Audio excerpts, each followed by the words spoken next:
Tim Ferriss managed to gain 34 pounds of solid muscle in just 28 days without any use of steroids. If you're skeptical about this, let me tell you about Casey Viator. This absolute animal gained over 63 pounds in 28 days, also supposedly done without any use of steroids. And this is what inspired Tim to put the experiment to the test. However, Casey dieted down for about 2 months and lost about 20 pounds before the experiment, which made it easier for him to gain some of the muscle mass back. The experiment was never published nor repeated, which has created some controversy. Having that in mind, the weight before and after the experiment were correct, and gaining 63 pounds is fucking mind-blowing. However, I choose to focus on Tim's approach, as his results were achieved under supervision and with definite proof that he did not use steroids. Tim has used this approach on at least 4 occasions, and each time he's gained at least 20 pounds of fat-free mass within 4 weeks. 2 of which took place under examination at Princeton University. And by the way, this was done with a total gym time of 4 hours. That's 30 minutes 2 times per week. I will go through the details he used to achieve these results in this video.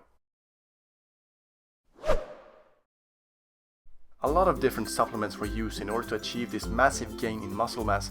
However, no prohibited substances such as steroids were used. Every day for the entire 28-day period, he took 3.5 grams of creatine monohydrate upon waking and before bed. Every morning he took 2 scoops of No Explode along with 500 grams of slow niacin, which helps support healthy, good cholesterol. For each and every meal he consumed 200 micrograms of chromimate. It is supposed to help you maintain healthy cholesterol, blood glucose and weight. He also took alpha-lipoic acid, which is an antioxidant made by the body. It is found in every cell where it helps turn glucose into energy. He took 2 capsules of Body Quick 30 minutes before each workout and 30 grams of micellar casein post-workout. Prior to bed he consumed 23 milligrams of polycosanol, which is a chemical obtained from sugarcane among other sources.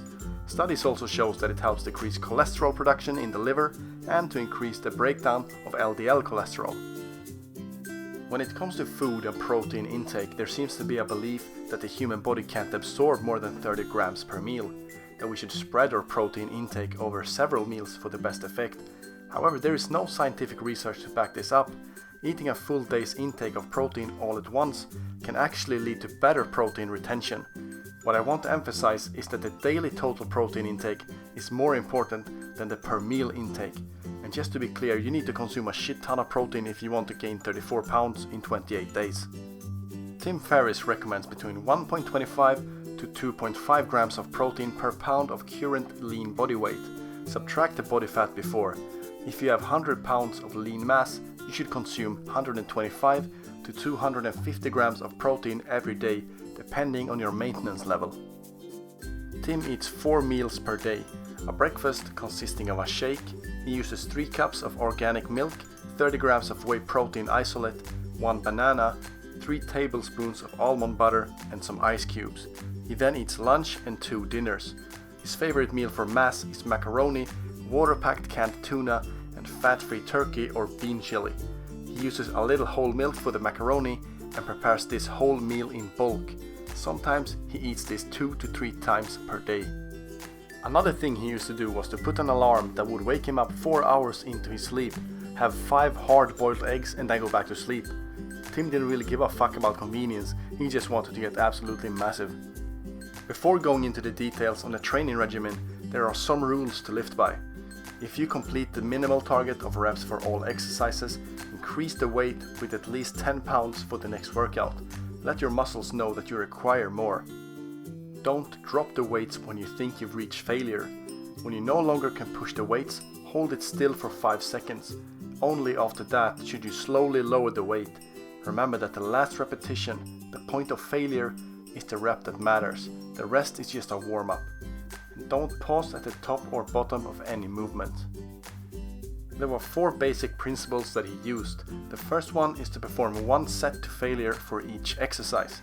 This has to be done with at least 80 to 120 seconds of total time under tension. Lower the weights and do reps for about 2 minutes until you can't move the weight anymore.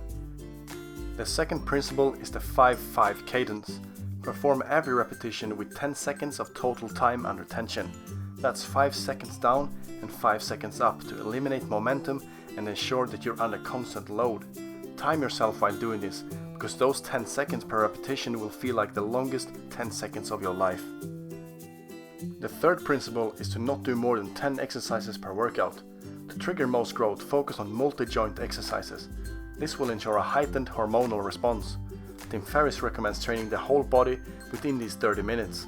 Supersetting pullover with Yates bent rows, shoulder width leg press, supersetting pec deck and weighted dips, leg curl, reverse thick bar curl, seated calf raises, manual neck resistance. To resist my hands pushing my head back, so I'm trying to push my head back, and I'm going to use my neck to fight my hands off. And machine crunches. Take 3 minutes of rest in between exercises, no less, no more. All the variables should remain the same except for the weights, which should increase as you will grow stronger. The fourth and last principle is recovery time. Increase recovery time along with gaining size. The bigger and stronger you get, the less often you will go to the gym. Tim only went to the gym 2 times a week for 30 minutes each session. That's a total of 4 hours spent in the gym for the whole month. Let's go through the numbers before and after those 28 days. His weight before was 146 pounds, afterwards it was 177 pounds. His body fat percentage went from 16.72% to 12.23%. Total muscle gained was 34 pounds, total fat loss 3 pounds. Now that's some decent numbers if you ask me. If you want to read more about this, get Tim Ferriss' book The 4-Hour Body, which is where I got all this information from. If you try this out, make sure to comment your results below, and don't forget to subscribe to keep yourself primed.